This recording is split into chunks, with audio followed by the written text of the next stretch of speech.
It's great to have everybody here tonight. Taylor has a family emergency, so he was unable to make it. So Michael and I will be running the show from the front end.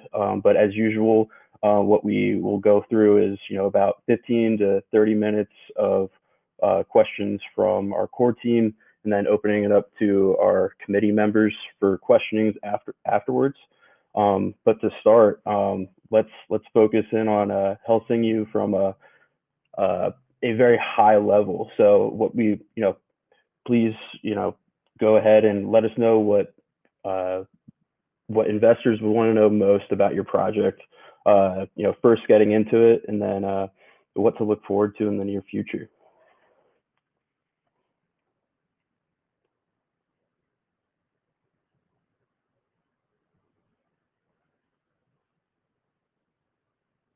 Oh, sorry, I had been talking and I had muted myself. Sorry. So as I was saying, Helsing. Okay, so we are kind of dropping the Inu from our marketing from now on. Like we will be just Helsing, and so Helsing, what Helsing wants to do is it wants to build a DeFi ecosystem, right? It wants to build an ecosystem of multiple DeFi protocols, multiple DeFi products that exist in a same shared universe that we are calling the Metaverse, where you can have games, you can have lots of different types of services, and everyone experiences these particular products via a particularly targeted narrative of fantasy and horror, right? Like you can have vampire versus vampire hunters, and that's the whole idea that all of these products, all of these games, and everything will be based around. And around this narrative, we want to create an open ecosystem, not open ecosystem, but an open economy of multiple DeFi products that people can use. For example, we just released our swap, right? We're not here to be a swap company like Uniswap or PancakeSwap. We just released it because we think we needed a good way of on-ramping and off-ramping people into our ecosystem. So that's why we built the swap. And the next thing that we are building right now is an NFT platform that will help us mint those NFTs and give us the platform to upgrade those NFTs for the game from there here on out. So that's our second product, and our third product will be the game itself. So I guess it's not really anymore about first, second, and third, because since the unfortunate events that happened with Suzuki, we have kind of moved around our roadmaps a bit. So the game will be developed extremely parallelly with all of our other products, and we will be showing you updates for the game, give you a playable demo as soon as we can. Maybe even we are trying to get something out as playable as soon as 1 month or 1.5. And yeah, so that's kind of, I would say, what Hellsing is about right now. Hellsing is essentially a horror fantasy metaverse token on ERC20 or on Ethereum, and what we want to build is like a solid ecosystem of DeFi products. It's not just about one game or one product, it's about building an ecosystem of solid DeFi products. And I think that's the most concise version of description of Hellsing that I can give you right now. Awesome, I appreciate that. So what brought your team together and getting to this point of where you're at of getting the swap developed? What brought your team to say, hey, let's develop this token? What was the initial vision, and how did that team converge along that path? I'm interested in your team's backgrounds, and then how you guys formed together. Yeah, so the main guys, like the main core team that we started with at core was me and the other Dev, right? Michael Dev. We have known each other for a while. We mostly via crypto space, and we wanted to do something. So we could have I am a software developer. I have my own software businesses, and I have been wanting to do something crypto. I have been involved in crypto quite a lot. There are multiple open source projects that have my code. I have contributed codes to, right? So, but I didn't have any project of mine until now. So I've been thinking I want to get into this.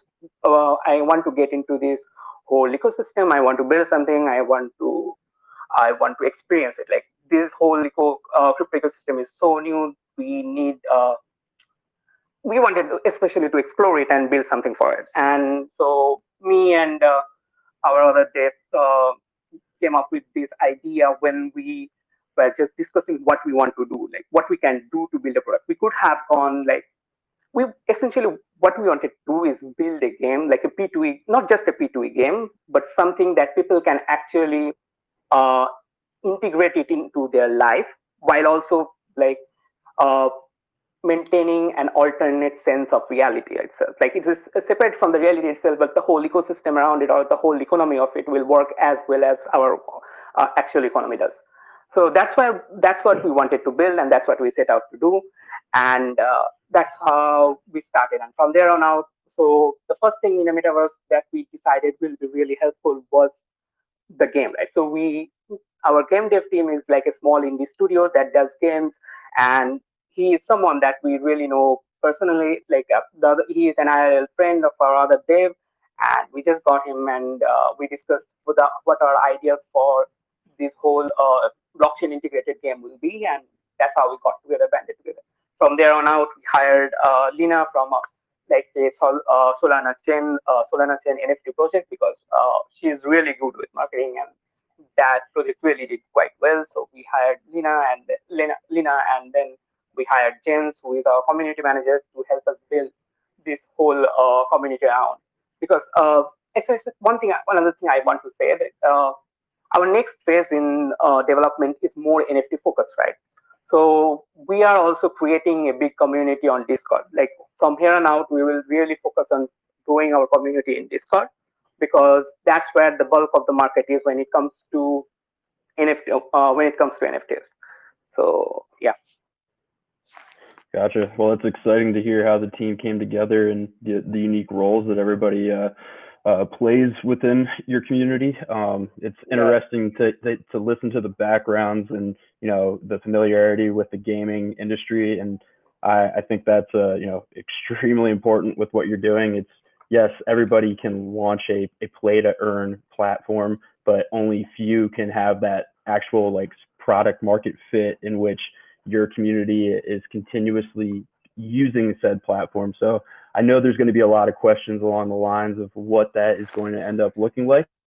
But to continue along this high level path, could you explain a little bit more about how the tokenomics work with your project, or how you guys end up making money as part of this business model? Okay, yeah, for sure. For now, the what we mainly have is like one token, right? Like the main Hellsing token that will be used as a token that you need to access services within the ecosystem and also to mint NFTs.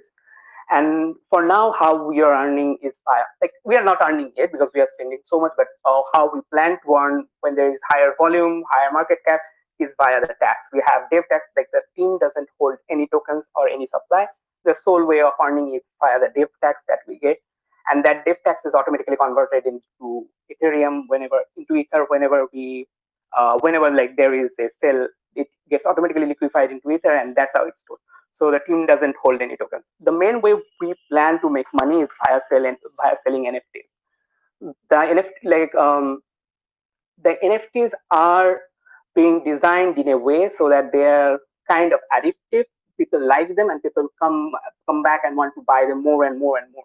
Right. So that's where we are seeing our recurring income coming from as a team, where we sell more NFTs, we sell more NFT weapons, we sell more NFT utilities, and that's why we are seeing like the bulk of our revenue coming from. Gotcha. No, it makes sense. You want to build that environment where you have these features of your NFTs, you have these almost editions of them where people are continuing to come back and come into that pipeline. Exactly. I love hearing that. That's beautiful to hear that you guys have that in mind in terms of developing that. So, very much enjoy Yeah. that. With that, I'd like to let Michael Garcia step in and ask any questions high level that he may have. Michael, if you want to go ahead. Yeah, absolutely. Thanks, Ryan. And I'm really excited about all the things that you're talking about here in Tegra. I think that it really displays a higher level of thinking when it comes to finding a way to make everything work. You talked about moving over to Discord, which we all know, like you said earlier, is definitely hot for NFTs. I'm kind of curious, how do you plan to migrate your Telegram users and balance the two different platforms? Um, so essentially, I don't want to migrate our users because our PG Telegram, like our PG channel, is so great, right?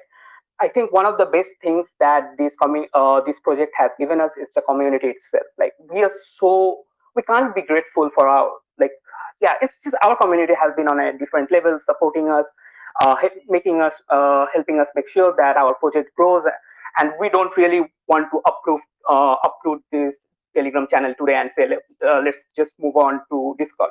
So that's not what we want to do. Essentially, what I will do is like uh, both of these communication channels will be maintained at the same level, and I will set up a bridge, right? So there are some stuff called bridge where you can have a bot in your Telegram channel and have a bot in your Discord channels, and both of them will relay messages between the both, and so that one community can openly interact with the other one. So that's what I will set up in a few days as soon as I find some time to set it up on our server. And from there on out, yeah, I think it will be an efficient way of keeping both communities well maintained and giving them a bridge so that it doesn't become neither of these communities become an isolated chamber. That's awesome. That's great to hear. I know that there are a lot of projects that tend to say, pick one or the other, and one social platform is left behind. So having that mentality of no member left behind is, I think, something that's very important to hear about. I did hear earlier you mentioned something about that Suzuki coin. Could you kind of expand on that a little bit? I do know that there was a lot of different moving parts to that situation, and you guys did have some form of a relationship at one point. Yeah. Would you mind kind of just like walking people kind of through that for you guys? Okay. All right. Yeah. For sure. So essentially, Helsing is my first project, right? I am not really someone who is well connected in this space. I just want to build a cool product, right? And that's why I started this project with our other day, right?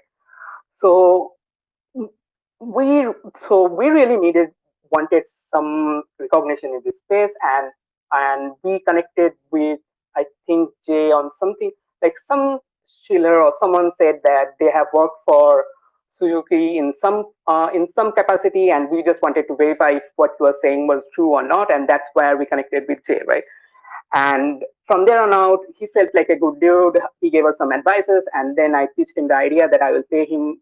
Essentially, it was like buying connections. Like he seemed like a good, well-connected guy. He had Saitama. He got his coins to be one of the first one on Saitama. Everyone in our community was asking for it, and he seemed like, and Suzuki seemed like the only project that was the closest to releasing a product. They were like, yeah, we'll be releasing this. I think he said me he would be releasing a product this week. He said like it will be only like 1 or 2 weeks after the trailer drops that their first game would be out or their second game would be out or something like that. So I was really, really excited by that. I would say, and there was a lapse in judgment for sure because I didn't do my proper, like I broke the cardinal rule of crypto where you should do your own research, and I was like too excited and saying, yeah, that sounds awesome, let's just go and I will pay you for a long-term partnership. You will just What you will do is like essentially promote us as a partnership, and uh, we will we will be thrilled to do that. And so that's what we started. We were also planning a big kind of like a streaming event with a esports company where we'll do charity to gamers outreach and other ones. And yeah, that's where I wanted this partnership to go. I really thought that would help us put Helsing on the map and help our community grow, help our charts be better, and get our name out there. But like the day they didn't even announce our partnership, but the day they made that post about us listing them on HellSwap, the very next day they just trunked it all. And since then it has been tough. I have received death threats, I have received dox threats, I have received, and that's all fine. It's just part of the business. It's just part of the game. So I'm not really worried about that. But we have also taken steps to increase our own, I would say, trustworthiness, right? We have increased our liquidity log from just 3 months.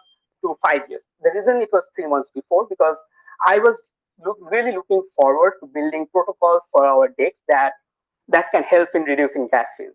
And like there are multiple, like not building ourselves, but essentially forking protocols from outside, like Gnosis protocol and CowSwap. They're there, right? But they don't support tokens that have taxes on them. So I was really looking forward to building something cool, forking those, and including tokens, community tokens like ours, where there are taxes, and building something that actually helps with these gas fees instead of just saying we will do. And but unfortunately, with this Suzuki event, we had to do something to build back this trust that we may have lost due to whatever they did. And so we just increased our liquidity to 5 years, and yeah, we will revisit the idea of building a protocol like that sometime later. But for now, we have shelved it, and we have increased our liquidity, and we have taken our. We are also thinking about taking other steps that will help people who have been worked like this uh, to buy into our project. But yeah, it's a bit early to discuss ideas like that. So I think that that really shows. I mean, I'll be candid in the fact that I did invest in that staking coin, and I definitely was someone that got rugged, as there were several others. You know, we like to play casinos and play live pairs. We like feeling dicey over in our deal flow channel. So, you know, we do understand the risks that come with, you know, DeFi and playing live pairs, and you know, trying to mitigate that risk and do as much due diligence as possible. And there's only so much that truly can be done in this DeFi sector, with Telegram being like the means of communication. But I think the fact that you guys chose to rebound and say, you know, we want you to know, the community, that we are safe, that we are not associated with them, and choosing to extend the lock on your liquidity, you know, I think that that was a wise move. I think that doing that to ensure your investors that you're not looking to do and pull the same strings that those individuals chose to do. I think that that speaks a lot of volumes to how seriously you guys take your project and your business, considering that, you know, it's never about the the the peaks and the mountains that show the character. It's about those valleys. It's about how do you come back from those dark times. And the fact that you guys are searching for that solution on how to rebound, and you're taking steps in that direction, you know, props to you. That definitely does take a lot. You know, we've all been there in our lives. We've all been there in DeFi. So providing that investor security is definitely pivotal at this point for that move. So good on you guys for looking on different ways to ensure that investor security. I think that that was very wise. And then to kind of transition just a little bit, but not too much. I know you mentioned HellSwap and them being listed on HellSwap, and then you mentioned HellSwap also having potentially lower gas fees. How does that function? How does that operate to be able to offer a lower gas fee for consumers? Um, so the main way we were planning on is being an aggregator, right? So we are not here to be a like a swap company or an AMM company. We are essentially standing on the shoulder of giants, and we wanted to build something. But one thing that is um, that is really lacking in this space of DeFi, where there is all these community tokens and people are uh, already access. There is a huge community of people accessing this. There is definitely a lack of innovation. In the same way, there is innovation outside of this. Right? There is for certain a actually. Let me share a screenshot of a conversation I was having. I reached out to like the Paraswap founder to discuss if their swap supported tokens like ours, and he just said it didn't. And so what we wanted to do is like build an aggregator, pool aggregator, like 1 inch, not 1 inch, 0x or Paraswap, and build that for specifically for tax tokens that exist within our metaverse universe, or for our partners. And uh, also there are other protocols like Gnosis that I mentioned, right? Gnosis or CowSwap, that we were really looking into to lower gas fees as much as possible. Essentially, the way this works is like they either batch your orders together to create like to fulfill them partially, and that's where they save the gas by taking a fee. or sometimes they pair up, like the aggregators pair up with a gas station thing, like not immutable X, but I forgot what one means paired with. But that's where the gas savings come from, and that is what we really wanted to build for our own community and ecosystem. But now, for now, we have put a damper on that idea and decided to focus mostly on the game. That's awesome. That the innovation behind finding ways to help people spend less money on gas, because we all know gas can be a killer. Some of us don't pay attention to gas and then realize that we spend too much. I'm guilty It's of that like, for sure. yeah, like we don't pay attention to like slippage, right? Like I have mine set to like 20% all the time. But for some people, for a lot of people, there have been a lot of people that have been coming to me since the Suzuki incident, saying that they lost their last $100 on this, and now they can't pay for gas for buying Helsing or something like that. And that really highlights the problem that we are having in our space right now. Hopefully, okay, there is another thing that I don't want to discuss right now because it's still in planning. But one thing we essentially want to build as part of Helsing Chain Labs is an L2, like an L2 on top of Ethereum that will help us mitigate these gas issues later on. But that's like way down the line. But this gas thing is like way always present in the back of our mind. We want to solve this. We will most probably launch our multi-chain bridges as soon as we can, and we are hoping that will really help with onboarding more people on our project, be it like a BSC chain or a Solana chain or an FTM on, Solana bridge or FTM on or BSC bridge or whatever. But we want to get bridges out there as soon as we can so people can come in and buy Helsing. And yeah, it's like solving this problem of gas is really, really something that we are really caring about right now. Yeah, absolutely. I saw that HellSwap is only compatible currently with MetaMask. Is that correct? Um, it is, but yeah, it's just for a little while. Since it's beta release, I have only made it comfortable with MetaMask, but I think I will open up Wallet Connect. Like most of it is not really that hard to build, but I wanted it to be as controlled as we can, it can be during the initial phases, and then expand it more and more as we go through more phases. So as we go make more updates to HSwap itself. So yeah, for now it is enabled only on MetaMask and for desktop browsers, but pretty soon I will enable Wallet Connect and Trust Wallet. Okay, awesome. Yeah, I'm a big Coinbase wallet user. I just got myself a new laptop, so I'll probably be venturing more into the MetaMask. I definitely want to check out HellSwap, try it out, kind of see how it functions. I do have one last question, and then we can kind of open it up from there, unless Ryan has something else he would like to follow up on. But I know that this question's really something that I know Taylor loves to ask. It's very near and dear to his heart because he loves knowing, what's the driving factor for the people creating this project. At the end of the day, we're in this space to make money. At the end of the day, yes, we want to make changes in the world. We want to help accelerate crypto. We believe in DeFi. If we didn't, we wouldn't be here. So for you guys behind the project, how do you make your money? What makes it worthwhile for you, for your time spent? Because I know you have your developers behind the game, you're working on all of your other details. What is it that drives you guys monetarily? Are you invested in the project financially yourselves? Do you own coins? How are you guys making your money? The dev tax, right? We don't really own coin, but as I said, like the main thing that we plan to earn from is the NFTs, like from the sale of NFTs, and we will have multiple NFTs for weapons, for characters, for the game, and we are hoping that will be our main driving income going forward. Also, there is the dev tax that we receive from the token volume itself. So those are the two most driving factors when it comes to earning us money. We are not earning that much as of yet because we have so many expenses trying to set it up, everything. But we are certain that as we grow, as our volume grows, as our market cap grows, this will be worthwhile for us. And that more than that, like I think both our dev and us, we have made we want this project to be on the map.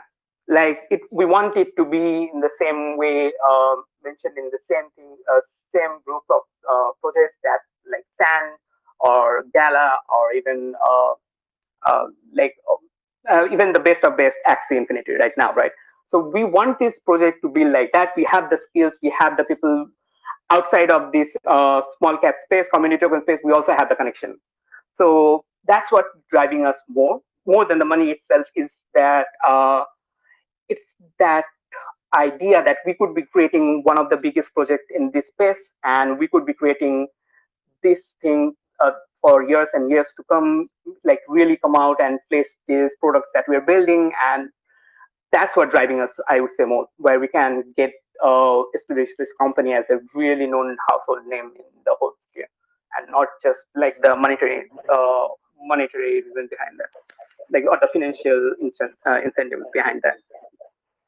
Yeah, I think that you hit a few points that are definitely part of what we are building here at the DeFi Angels, and something that Taylor talks a lot about is creating that household name, to where everyone knows who the DeFi Angels are. Just like you're looking for that point of everyone knows who and what Helsing is and what they provide, and really seeing that long-term vision. All companies, they do take a lot of capital to get going, and the fact that you guys are continuing to reinvest into the development of what you're looking to accomplish, I think is something that shows a very savvy business minded individual, because it's very easy, especially in this space, for developers to just take their tax, put it in their pocket, and call it a day, and then say that the project is a community run project. But to be able to say that you are using that money to funnel back into the business, it really shows a higher level thinking in terms of what you see and what you're looking to attain for your project and for your community. So I think that's very clever. It's very smart. And I'm good with my questions. Ryan, if you have any other questions, feel free. And then if not, then we can kind of trickle down and transition down as we do. Gotcha. Yeah, I just have one more follow-up question from what Michael took you through. So, when I look at these projects, I see them from a consumer adoption standpoint. What makes people come and utilize this platform? So when I see your project, what I see is, you have Van Helsing, you have Play to Earn, you have DeFi. Can you talk to me a little bit more about like what your consumer segment looks like, and how you plan to onboard those that maybe they see like this Van Helsing, I guess brand with Play to Earn. Are you going after both DeFi and Van Helsing, or how does this work together to where you're just getting that natural pool into your project? I guess the question would probably be more directed at what's this first initial game look like, and how do you plan to build upon it if you're willing to share a little bit along that path? Yeah, I get your question. So essentially, you're asking what is the buyer profile that we see for our project, right? Like, yeah, we have definitely done some research for it. And so first, talking about the Helsing brand, we we are developing original content in our own metaverse, right? Like, we are currently in like one comics and manga is currently in work that is being developed right now. I think I will release first two pages of it either tomorrow.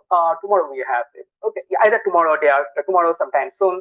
And so the way we are saying to create the Helsing brand is something based on totally our original works, where we will have our own animations, own contents, own stories, own comics to sell this brand to others and help people come into this. So essentially, that is a big segment of the market right there, where people who enjoy these kind of contents of horror, of action, um, of like this fantasy thing that we want to target as, and that's I think a core demographics of that is in the 18 to 24 age group, where they have the most spending. I don't want to say capacity, but they are the one that spends the most on any consumable stuff, right? So that's one demographics that we really want to target, and even I guess up to 18 to 32, I guess is the core demographic that we really want to target. And along with that. So that's one thing with horror fantasy. The other thing we are really hoping to attract is actual gamers, right? So most of the time, these games that comes with crypto, they're the pretty watered down version of what an actual game can be. For us, what we're trying to develop is like a game that people will actually want to enjoy, even if there wasn't this play to one aspect to it. Which is why we are also including a free character in the game that anyone can start playing with, and they can still earn a little bit of money without actually owning any of the NFTs. Of course, it won't be that much if you actually had those NFTs and had Helsing in your wallet, but it's still something that you can absolutely use to play and explore the game. And so those are the two main segments that we're targeting right now. People who actually enjoy horror and fantasy genres of content, and people who actually enjoys playing games. And we are hoping that there is a solid segment of both audience that we'll be able to attract with both our games and our original content, and slowly convert them into paying customers. No, it's a fantastic response. I love hearing about building that what is unique to your uh, environment, that story that you were talking about. I think that's a very core component. But I could continue along that path, and I love what I'm hearing. But I would love to open this up to our deal flow committee and the rest of our core team. So the floor is open. Everybody, please feel free to ask questions and be respectful. Hey, hi. Oh, hey. Hello. Thanks for coming. Um, I have a question about the metaverse angle. There are a couple of definitions of metaverse that are floating around now. One of them is really generous. It includes like imporgs, so it kind of retcons to the point where people are saying, well, World of Warcraft is a metaverse. Um, that's the to me that's the incorrect definition, because going back to when Neil Stephenson coined the term in 1994, the key was that a metaverse is fully immersive, right? It's not on the 2D plane of a display, it's in VR or AR or whatever, but you're truly in a parallel reality, you know? So I was noticing in your white paper, I didn't see that key term, that it will be immersive. So I'd appreciate it if you could address that, or maybe you agree in the more generous definition of metaverse, perhaps. I don't think that is the correct one. So how will the Van Helsing game be fully immersive and what I consider a true metaverse? Um, so the main thing about you have to understand about the metaverse is not one game, right? It won't be like you were like I don't think it's a metaverse if you just go into one game and that's it. Then you are just creating a prison for them and helping them be in that one place and making them believe that they are part of an alternate reality. That's as good as the Matrix movie itself. Why even care about that? So we will be making immersive games for sure. Like you can't have a metaverse, or you can't have an metaverse experience without including AR or VR into the mix. But that's not the first thing that we are targeting right now. I will give you the way I see metaverse itself is like a shared ecosystem and environment. Uh, there is one current service that I really like using for my team, and it's called Gather.town. So I don't know if you people have ever used it or if you have ever heard of it, but it's essentially like a video conferencing tool.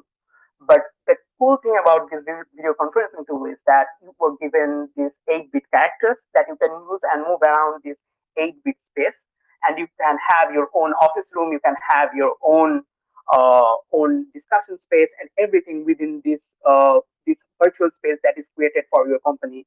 And you can go and even have a like have a theme ride in your office if you want. And I think that's an experience. That is one experience. Then that is one way of experiencing work life right now, especially post COVID with all these complications and everything. And I think now think about if we could expand that particular experience to include also like a 2D avatar, 2D version, 8-bit version of Amazon, where you can take your avatar from out of your own office stuff and then go into a different service where the same avatar is available, and you move around that 8-bit space to shop from Amazon instead of just going on a site and picking it out. And I think to me, this connected ecosystem of shared products defines the product, defines the metaverse more. It's not one product. Like one World of Warcraft isn't a metaverse. Neither is one world of one game VR or AR game that you could just slap your gears on and see it. That's not a metaverse. That's just a better version of a movie. And a movie is not like essentially the difference between reading a story and seeing a movie, right? When we're watching a movie, you are just experiencing, going through an experience that is designed for you. Whereas whenever you are reading a book or you are reading something, you are creating your own experiences around that book. You're creating your own stories. You're using your imagination to augment whatever there is in that story itself. And I think that is the point of the metaverse to me, and that is the product that I want to build, where there is a connected services that maintains the same theme of this fantasy horror genre, and then we will have multiple services around it. We will have VR AI games. We will have P2E games. We will have multiple services in this, and that will what will define the metaverse for us. So yeah, it's not just one game. It's not just one experience, but it is the collective experience as a whole that everyone gets to experience and share together. That's what metaverse is for me. Does that make sense? Okay, thank you. Hi there. To I have a follow up, question for you. Yeah. can I Go ahead, follow up go ahead, a go ahead. little bit real quick? So what I heard was you've got 3D spaces, perhaps like Second Life or whatever, and then there's it can't just be interactive. It's got to be immersive and interactive. And so if you've got different games or spaces that somehow connect or do not, that still doesn't comprise what I consider a legitimate metaverse.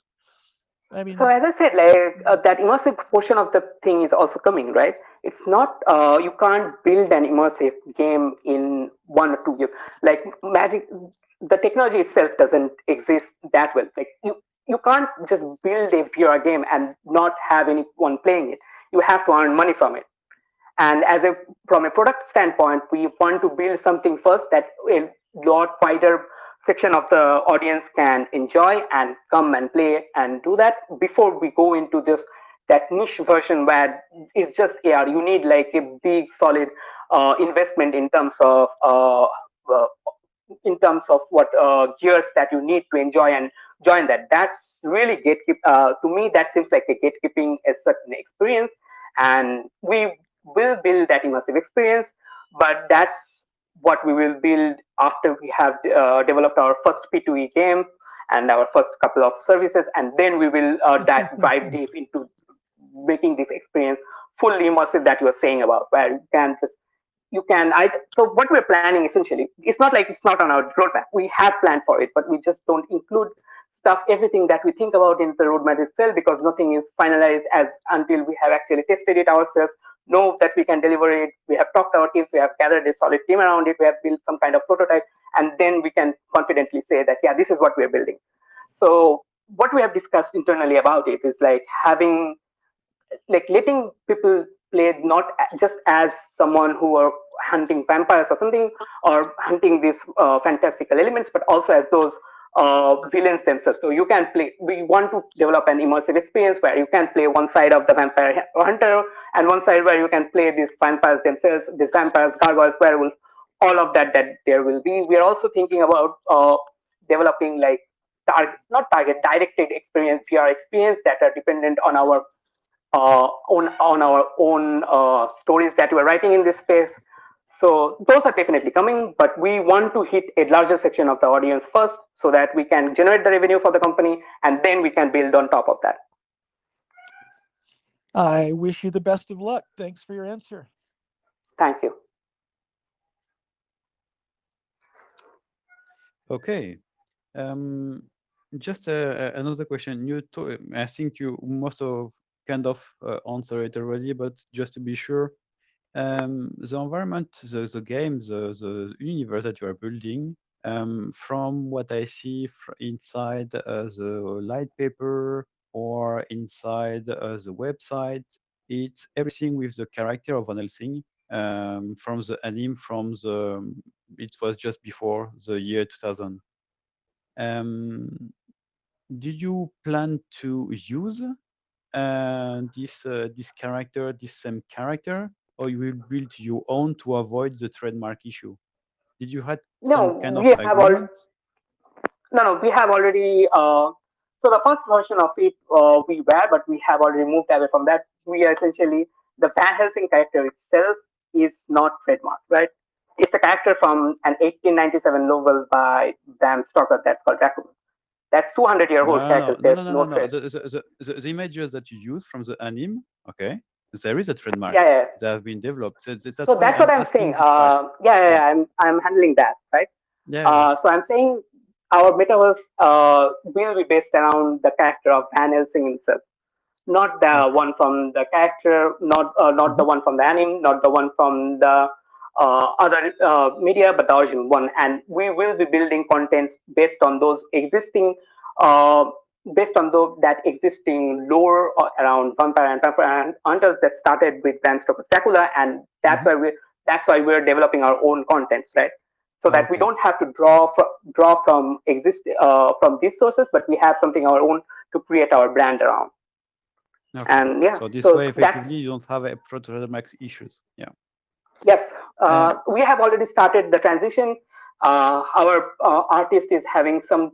We are like expanding our roadmap a lot because I think that's something people have really asked us. Like, so that's why the white paper is taking a bit longer than we expected. But the white paper, like the website, has already been updated to not include any of the banning factors. So we'll be the white paper pretty soon. And yeah, I think we are creating our own brand identity and our own brand recognition in this space, and we don't want to depend on the hype of any other property. We will be our own thing. Okay.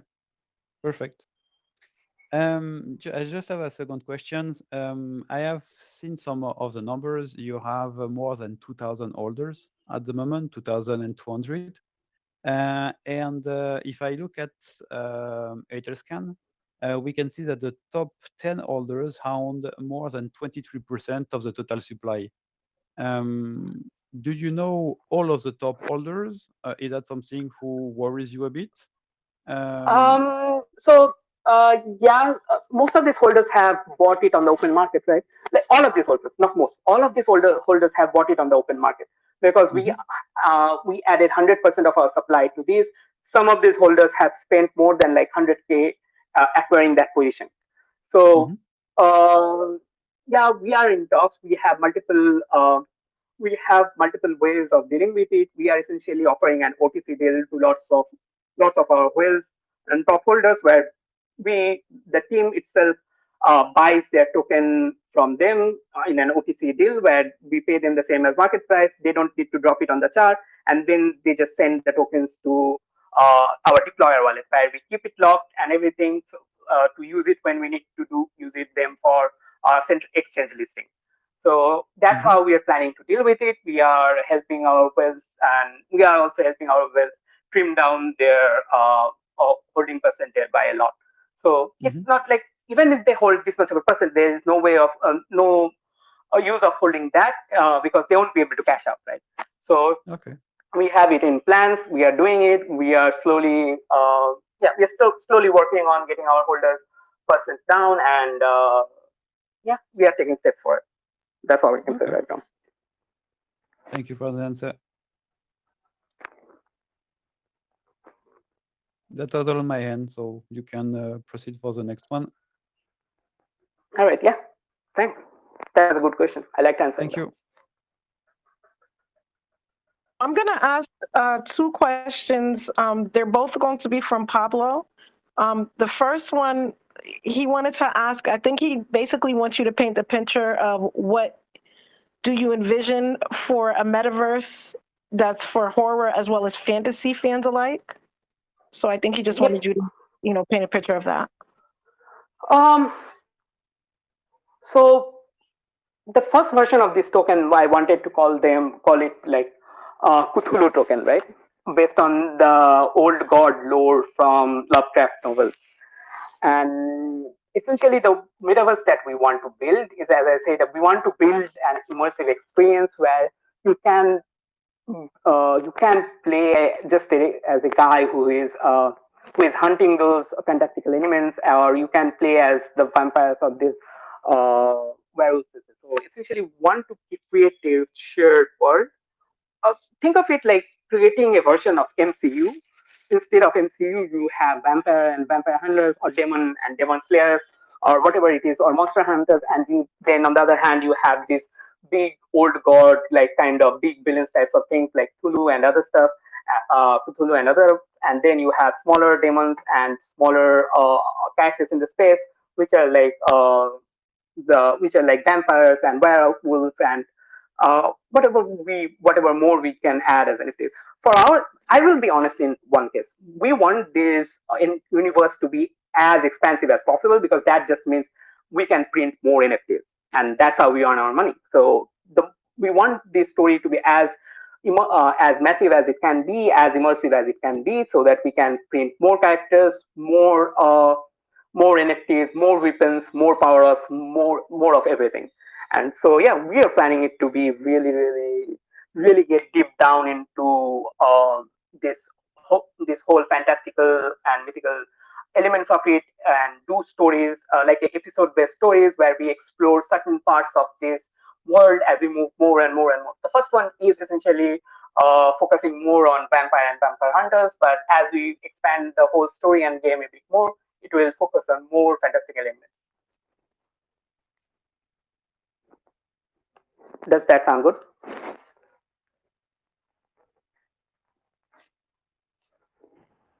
I think you're muted. Yes, thank you for your answer. That was actually my question. I'm just trying to avoid speaking because I'm still congested from being sick. Yeah. But since I am speaking currently, I would like to ask my next question, and that is how far out is the development of this NFT based adventure game? Okay, so for the NFTs, we will start dropping the NFTs themselves pretty soon.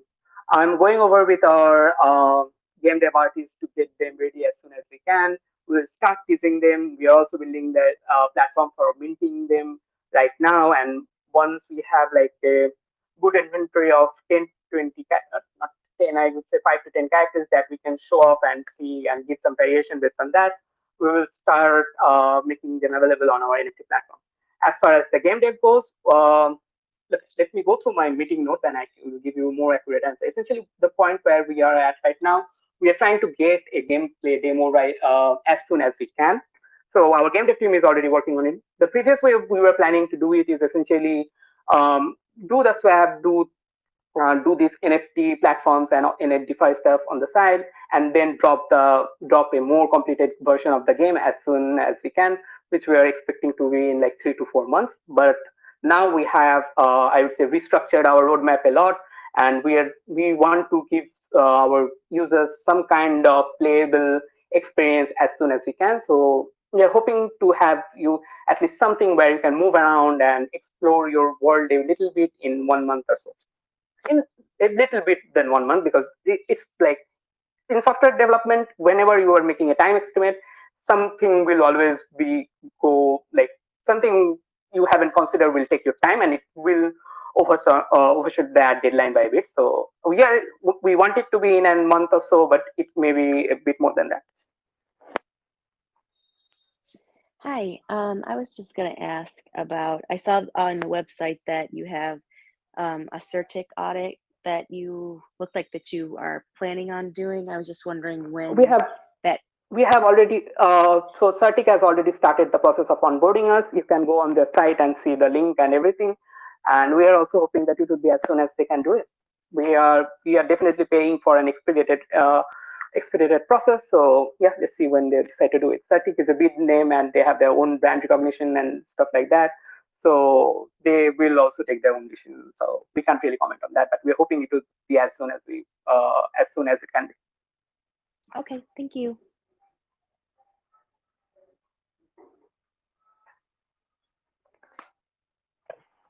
I'm gonna the questions that are actually in the chat. One of the questions is, what systems do you have in place to ensure the community that this isn't a rug or a slow rug? Are you guys doxxed?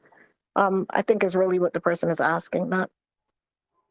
I think so. We are looking into doxing sometime soon. The main problem with that is my current country of residence isn't really that crypto friendly. I will be moving out pretty soon, and then we will most probably look into doxing as soon as we have some exchange listing in our pipeline, because we have to dox for them anyway, and maybe most probably as soon as we can, we will dox.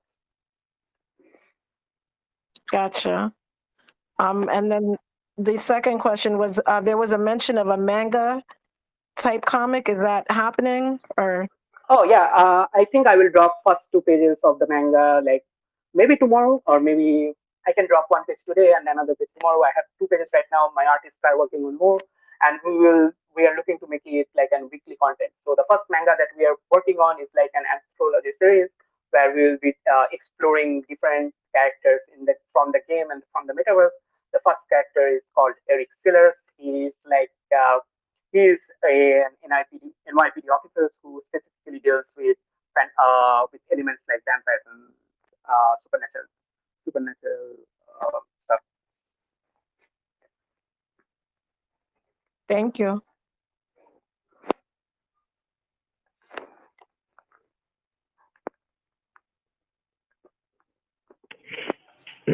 All right. Are there any further questions?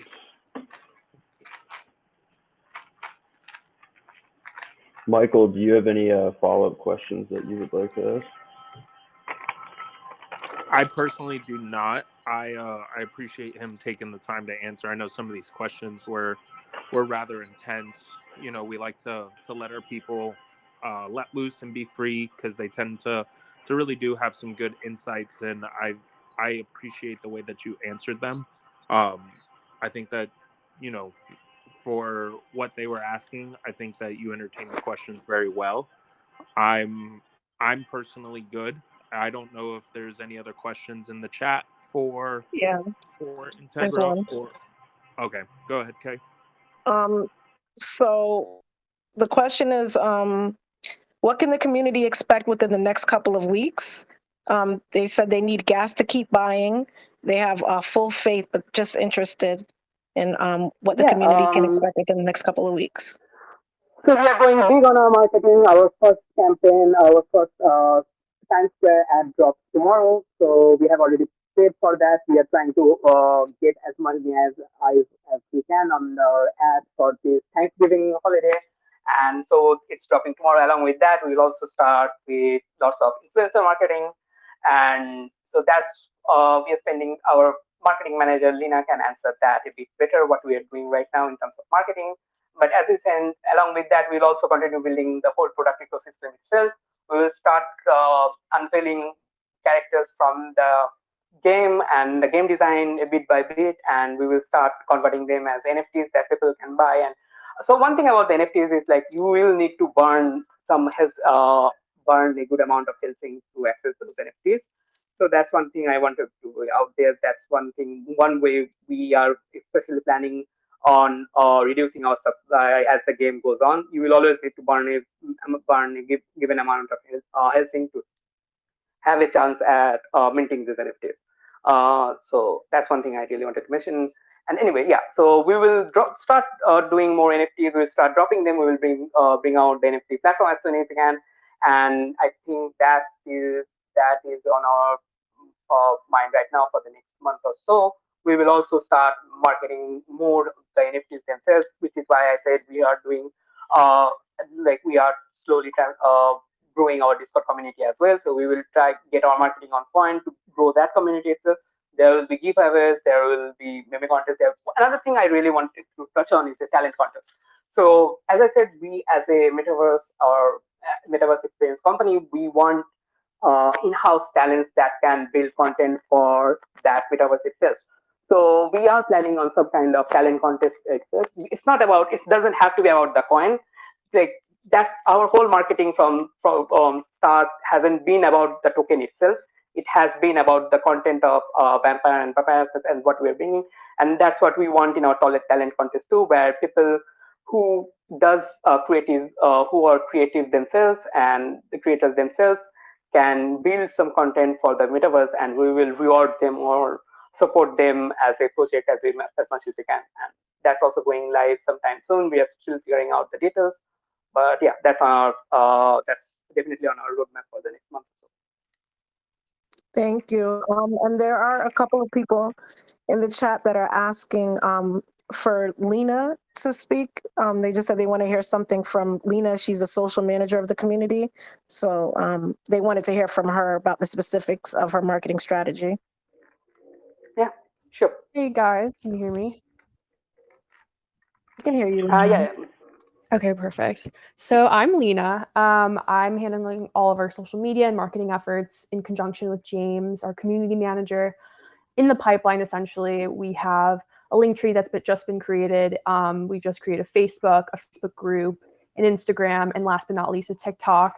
And we'll probably be adding to that as time progresses.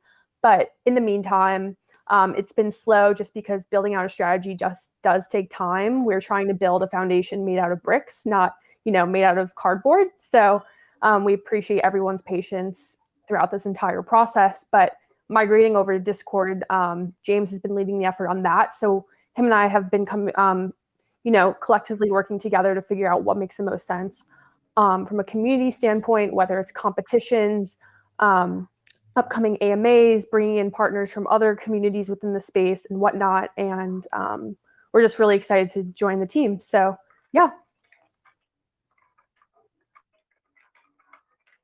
Thank you, Lena. Okay. Awesome to hear about the path forward marketing wise. Great to hear the vision from Integra. If there's anything else that anybody in our community has question wise, I would say speak now or forever hold your peace, or at least to ask in No, I will say they can come and question anytime. In our community, we don't even ban FUD because we know we have nothing. We have nothing to hide. Just come and FUD us, and we'll answer your questions. So you don't have to hold it. Yeah, more or less trying to respect your time from what you mentioned previously in terms of wanting to get going. But I believe that we're done with questions here, and we do appreciate your guys' time. So it was great to learn a little bit more about your project and where you guys are headed. I know the way that the Angels operate is we would kindly ask for you to depart as friends, and we would be engaging in our community to discuss internally what we've heard here, and then definitely following up with feedback from what we would talk to internally with our community, and then seeing if where we can go from there. Michael, is there anything that you would like to add to that? The only thing I would like to add is that I know it is impossible to avoid having your community members engaged and listening in on our high-level conversation that we have as a community. The only thing that I would ask is that what we discuss as a community, as the DeFi Angels community together, is us bouncing ideas and our opinions and whatnot off of one another. So I would just like to let your community know that a decision will not be made most likely tonight as to whether or not you guys will become an official pick, but rather the conversations that we're going to have as the DeFi Angels community is more so we can connect with one another and share our thoughts and opinions with each other in order to come to a very educated and high-level decision as to what we would like to maybe see, whether it's a follow-up or kind of how we would like to move forward with you guys. So that's the only thing I wanted to disclose. If any of your community decides to stay back and listen to what we have to say as a community amongst ourselves. Yeah, no, that's definitely. We really appreciate the platform for helping us get our words out, and I think that matters more. And we really appreciate that. From here on out, I can understand whatever decisions you make, you have to make as a community yourself. And we have our own community too. And yeah, hopefully both of our communities can come together and build something great. But even if that doesn't happen, we are definitely friends. Absolutely. And I want to thank you and the entire Hellsing community for taking the time to come out, have this conversation, have this candor. It definitely was very smooth, and I appreciate your time, as I know you are very busy given everything that's going on. Yeah, no, it's like, yeah, as I said, like, I appreciate you giving us the platform. So we will always make time for this. Perfect. And okay, another thing I want to say, like, we will most probably start doing bi-weekly updates and progress reports. I can't do voice AMA every day because there is so much stuff to do. But I think we are looking forward to doing weekly voice, not weekly, but bi-weekly voice AMA, where we give you some reports on the progress and have a day that is just Helsing Day for us, where we just do an AMA, do more scaling and stuff like that. So yeah, we will definitely do more voice AMAs. And that would be on our own channels, not on Defi for sure. Wonderful. That's great to hear. All right. Well, if there's nothing else to address, we can go ahead, stop the recording.